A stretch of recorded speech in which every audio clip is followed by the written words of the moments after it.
Ron from Ronald Rohde Law, and in this video we're going to talk about, is now a good time to buy commercial real estate?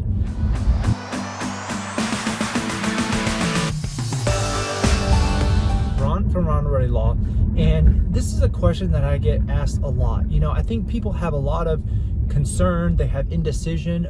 There are always factors in the economy like rising interest rates. Okay, we know we've gone up. Is the economy headed for a recession? They've had, 10 plus years of economic growth.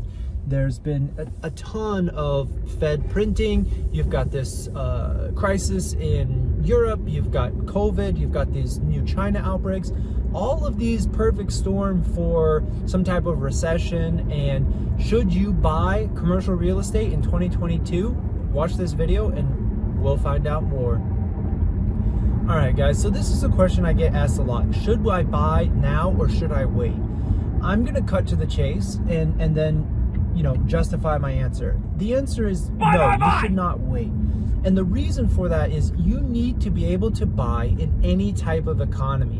When you have an underwriting process and when you have a long-term hold period that says even in the almost worst case scenarios, 90% of the scenarios, we are going to make money, we have a plan for cash flow, we can cover debt service, whatever your unique situation is, that's going to be the most important skill. And it also avoids this type of problem. You should not have any indecision about, should I buy in an up market? Should I buy in a down market? Should I buy in a flat market? And the reason is nobody has a crystal ball. If you could tell me when we're going to go into a recession, exactly the month and the year, or even just the year, you wouldn't be buying real estate. You'd be very rich on the stock market instead. So because nobody has a crystal ball, the idea is that you have to focus on the areas that are your strengths. So for example, rising interest rates, okay?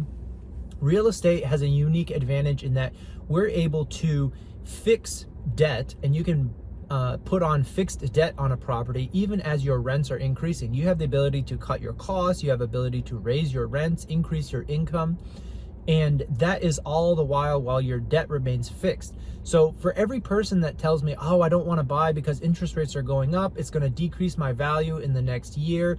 If I buy and interest rates go up, my value instantly drops. While that is true at a very superficial, simple level, and I will say short term, on a very short-term basis, that is true, you still have the advantage of fixing debt at maybe 4.5%, 5%. That's great. If 2 years from now interest rates are at 6.5%, you're going to be cash flowing very strong. You're going to be paying down your debt in a very aggressive manner, and your cost of capital is fixed at a lower rate.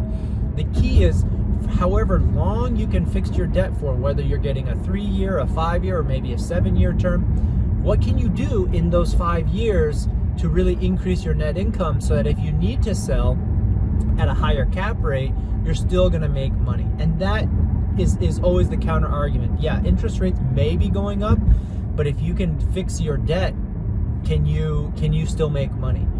Alternatively, if you do IO, if you do interest only, you're at the biggest risk. So you have to understand that your business plan is susceptible to those things. But again, the people that I have asking me these questions, they're not necessarily people that are flipping value add, multifamily, where they have 24-month IO and interest rates going up blast their cash flow, and then they may not be able to cover debt because they're also spending a lot of money on the improvements for the property.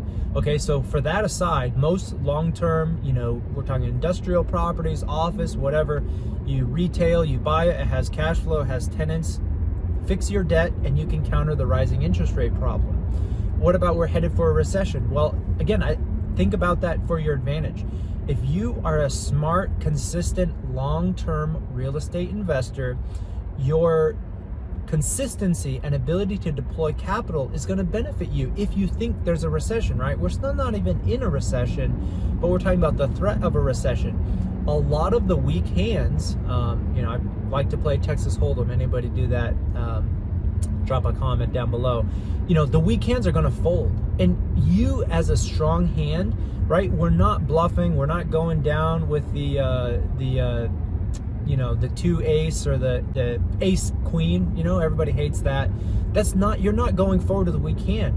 And if you're not bluffing in terms of your commitment to real estate and the long-term hold ability of your capital, you should be happy to buy in a recession, because there's going to be fewer buyers, fewer competing offers, and you can buy at a lower basis and you can get those same properties cheaper. And if you have a 5-year horizon, who cares? All of the weak hands are going to drop off. And if anybody plays poker and you play Texas Hold'em with a big table, you prefer that. You don't want anybody getting lucky. You don't want anybody sticking around, checking and getting to see the turn and the river. And when they get to see more cards, you increase the odds that somebody else is going to beat you with luck.